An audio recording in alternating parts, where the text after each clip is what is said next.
morning, everybody. So this is Ray. No, you remember Lars from the last time there. We were at Louisville, Kentucky, weren't Yes, we? it was We a were great outside show. in the sun, and it was nice and hot. But today we're at the PWX show in Charlotte, North Carolina, and we are at the Volvo booth where they have the ECR 25 and the L25 electric loader. And what is this nice contraption that we have right here? So we Volvo Construction Equipment North America partnered up with Beam Solar. It's an American company out of San Diego, California. So they already selling this unit. It's a totally off-grid solar battery pack charger.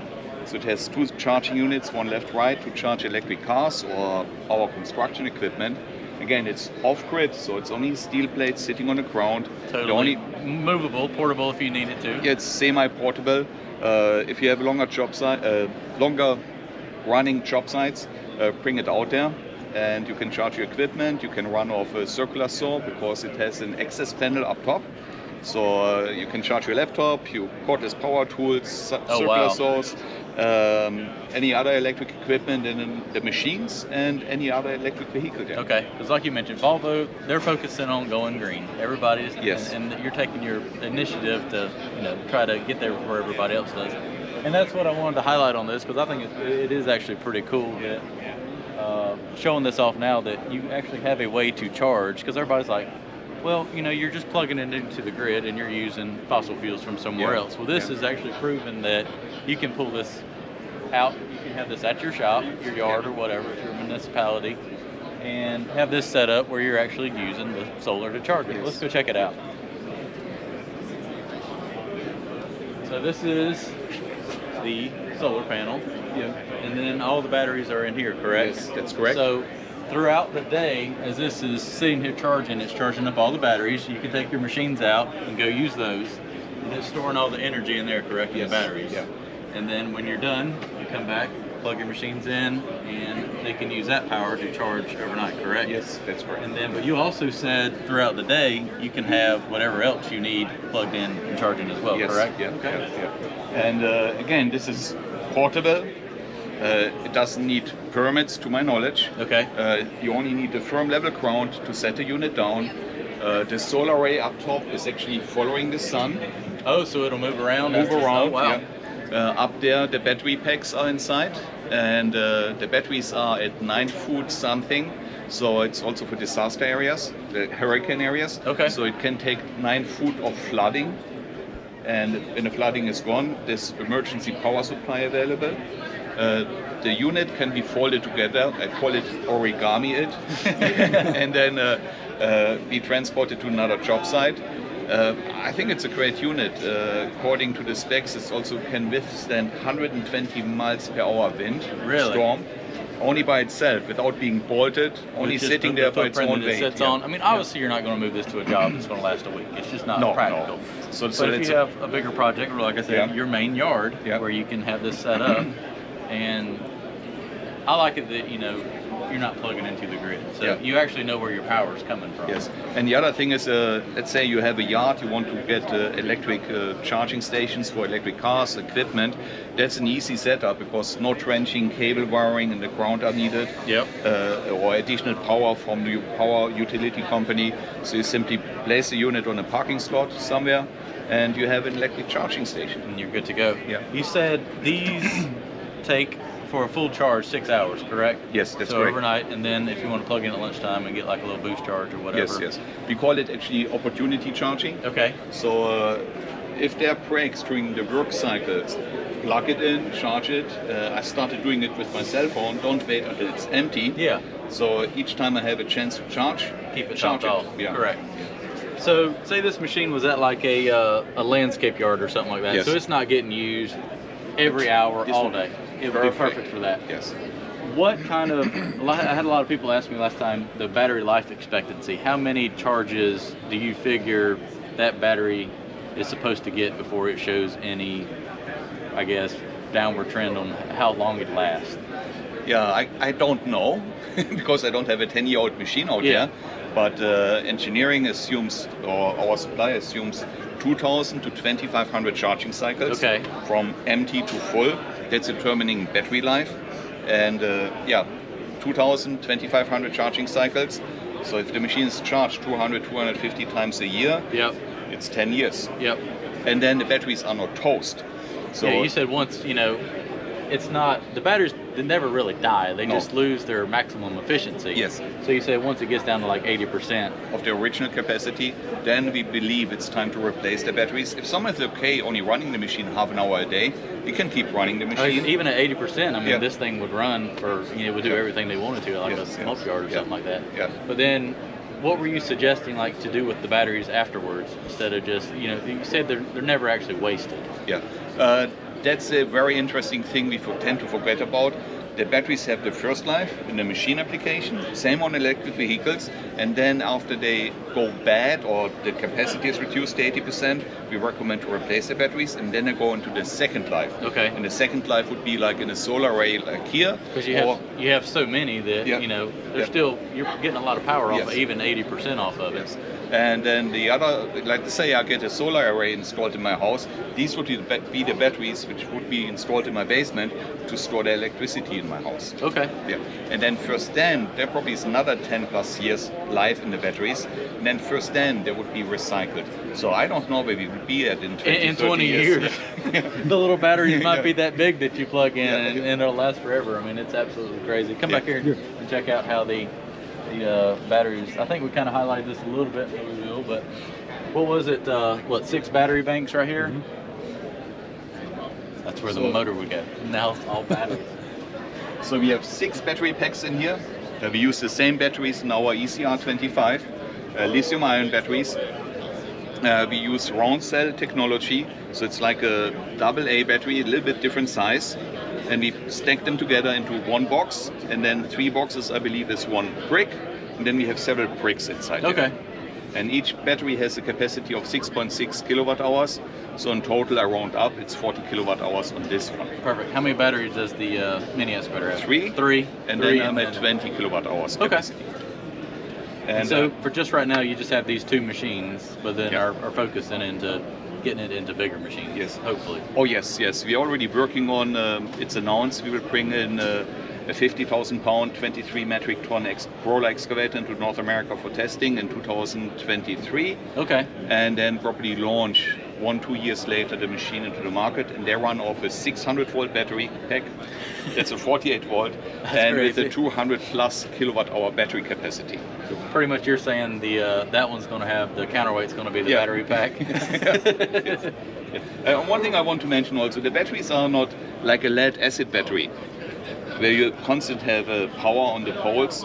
At the moment the ignition is turned off, each battery has a relay. The relay opens, Okay. there's no power coming out. Oh, okay. And here the 7th box here, that's the battery master unit, and it has several relays inside there. So that's why we still have a 12 volt battery to close all the relays, like a start-up procedure we have on a gasoline engine. Awesome. Yeah.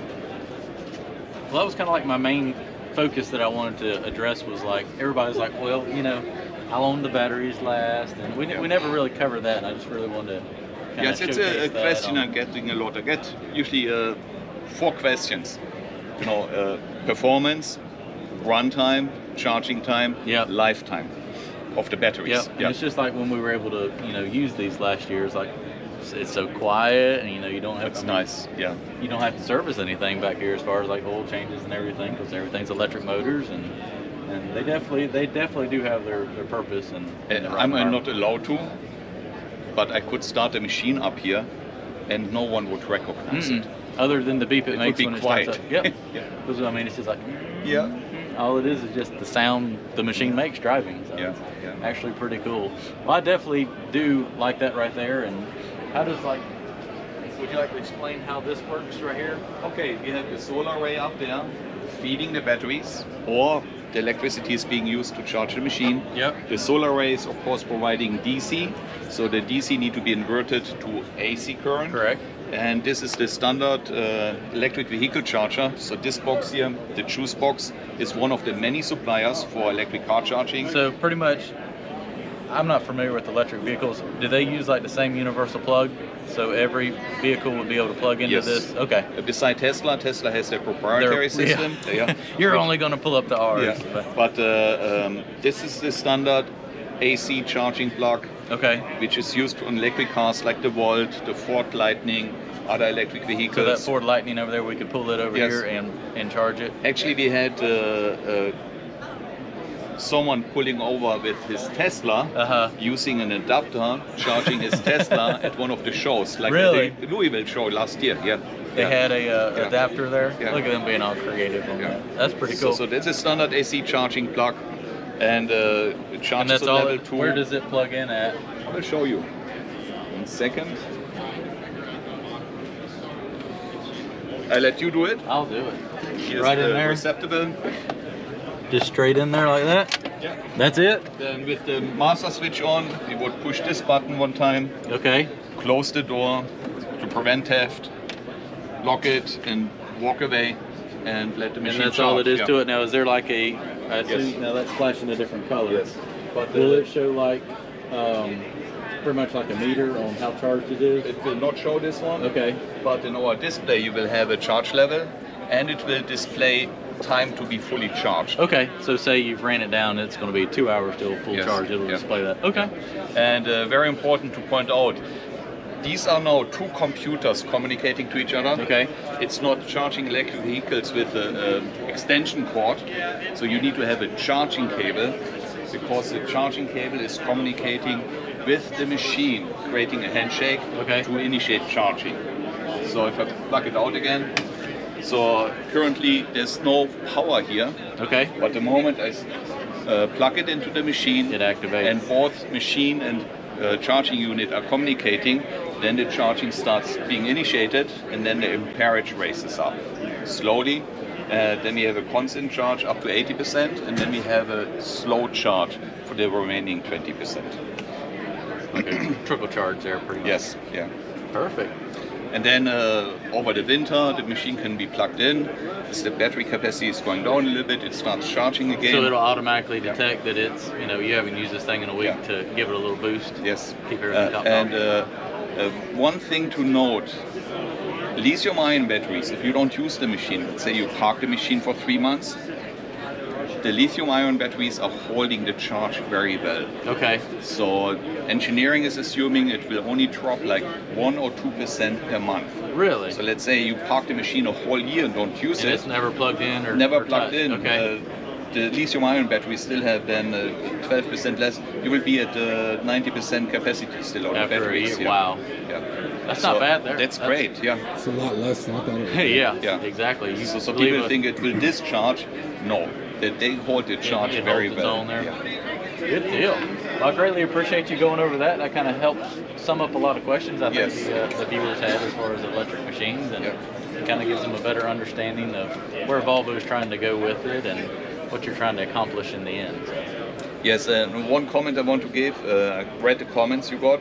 Some people gave comments about the backup alarm on the ECR25 you have been operating. It was very cute, wasn't it? Yeah, like this. Yes, it's not that we're choking a cat or a duck. It's called white noise alarm, Yep. which is very directional. If you have the standard backup alarm, which makes beep, beep, beep, Yep. it's not directional, it's only noise. It carries very far, but the white noise is very directional. So if you stand behind the machine You is can coming hear it. towards you, you can feel something is moving towards Yeah, you. and it's not Or quite it's going away. a nuisance as Yes. the standard. Yeah. Yeah. So You're starting to see them on these Yes. mining Oh class yeah, machines. I and mean, they- most of the, answering one of the questions. yeah, a and lot I of- completely forgot about that. And I've noticed that most of that is still overseas. That all the technology seems like it starts over there and then comes Yeah. up here as far as. As far And as if that anyone stuff. believes I'm not here from the US, it's not based on my accent, I hope. That's funny. That's funny.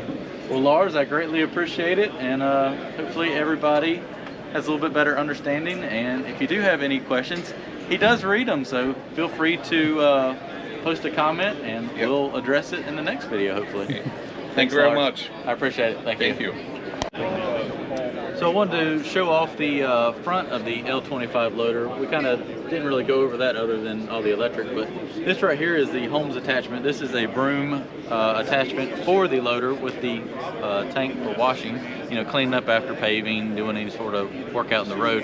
But we wanted to kind of highlight that this machine will pretty much attach any standard skid steer attachment, correct? Yeah, so that's the skid steer mount that comes on the Volvo, and then most companies have an attachment bracket that works for the skid steer. It's kind of a universal coupler. Just to highlight that, you know, you can do more than just put a bucket on there and move dirt. You can run a grapple, pallet forks, anything anything a skid steer will run will pretty much this compact loader. Right, and attachments eliminate the need for you to bring another piece of equipment on the job. You can do smaller jobs with a $10,000 attachment versus having another piece of equipment working on the site.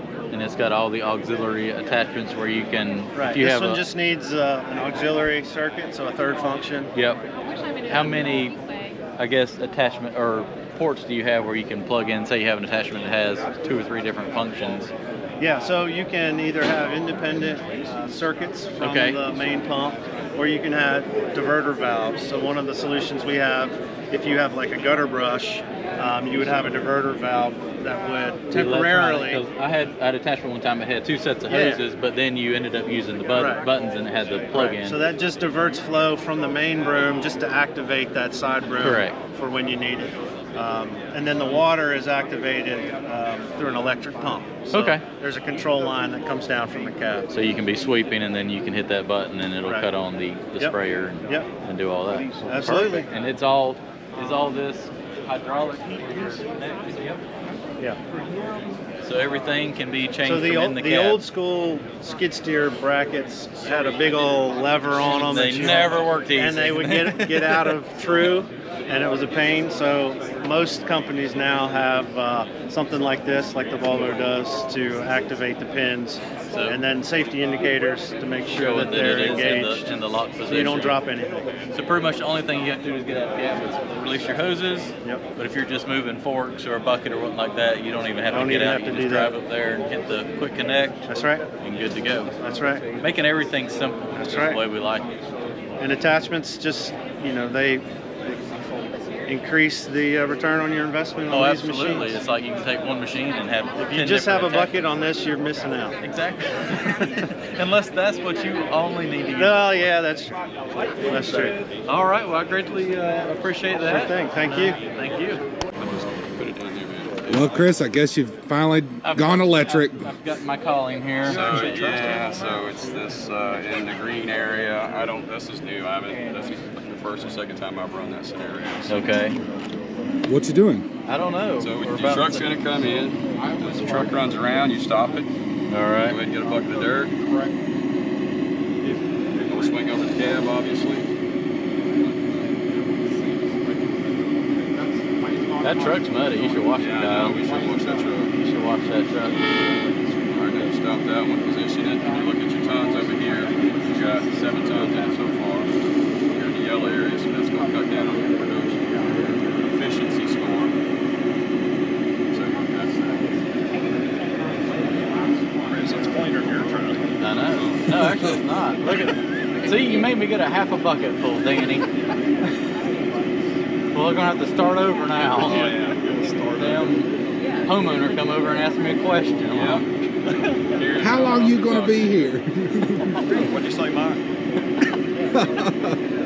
All right, here, go away. Go away. You're going to make me hit the truck and get a penalty.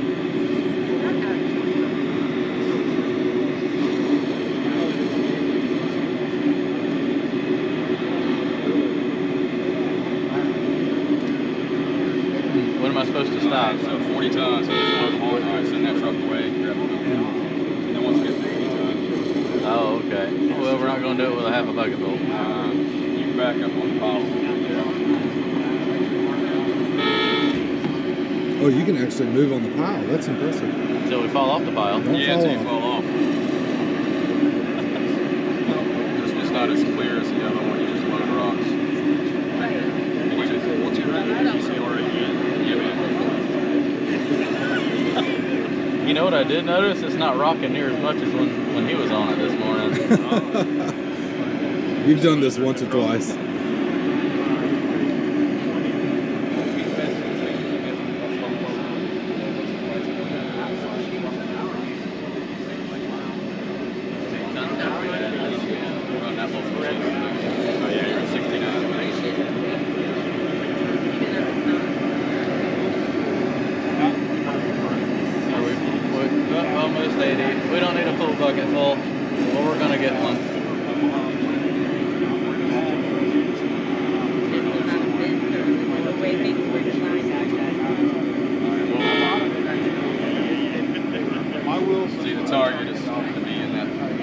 got 32 to 42 tons per liter, and then over 2,400 tons an hour. Did we accomplish that? So you were 36 tons per liter.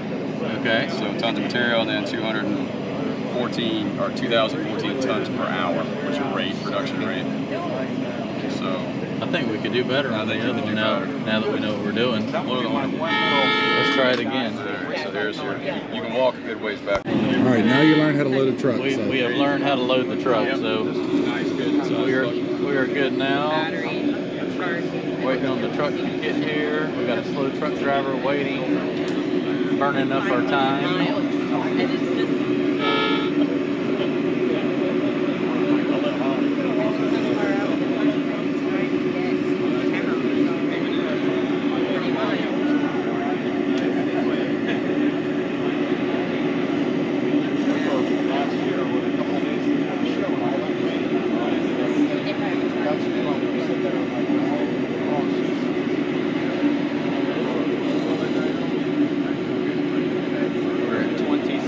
Tons. 35. One more bucket full will accomplish that. Push on the truck, why don't you? 42 tons. Have another bucket waiting full. When our truck gets here, look at that. He's moving now. Always waiting on a truck driver. Always waiting on a Always truck waiting on a driver. truck driver. Burning my time up.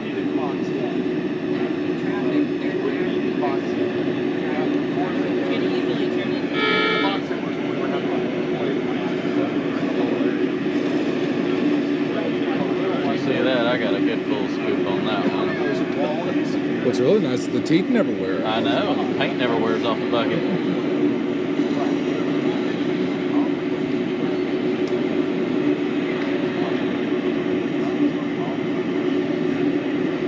We're at 60 tons, maybe 2 more bucketfuls. We get big even scoops.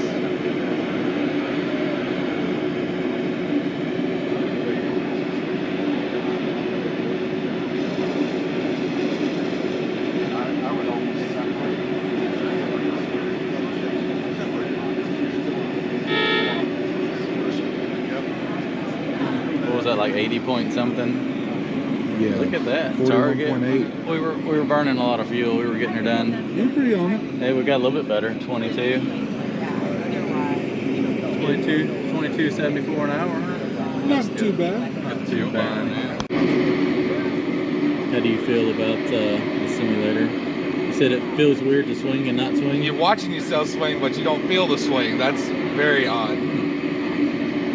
It looks like your truck has showed up I know. early. Wait, always do this utility, guys. Late to the party. Oh, one more. You didn't make it to 40 tons. Overswing. Can we point out all the... They swing right into you. Bam! Look at that. Toot toot.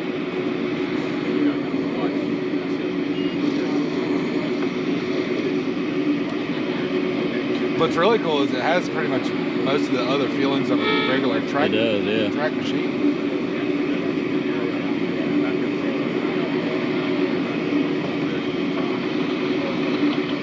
You can actually walk off the pile, which is kind of cool.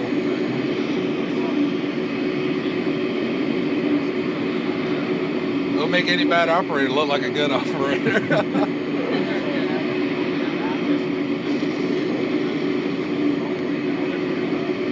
It shows you, kind of teaches about how far to swing with the truck. Yeah. All of that.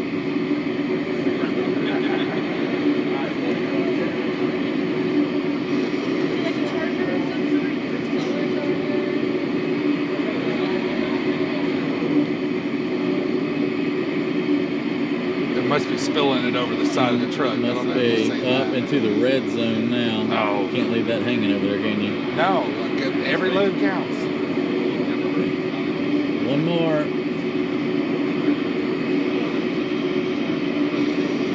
Oh, getting greedy now. Going right in. Clip the track a little bit. Look at all that dirt spilling over. Oh, come you on still now. didn't make it. Here, we'll just get a little cheater load.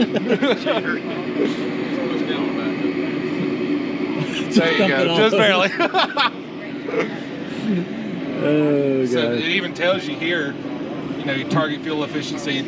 They want you to be in this range. This is where I scored, not in the range. And then production pace was just barely over the minimum. So Chris, is he last place? It looks like Coming in last. out of the 4 tries that you're number 4, but This is why I'm a utility Top guy. 10 right there. Top 10. top 10. Hey, Top 10. you Good know mentality. you're within the top 5. Top 5. Within the top 5. That's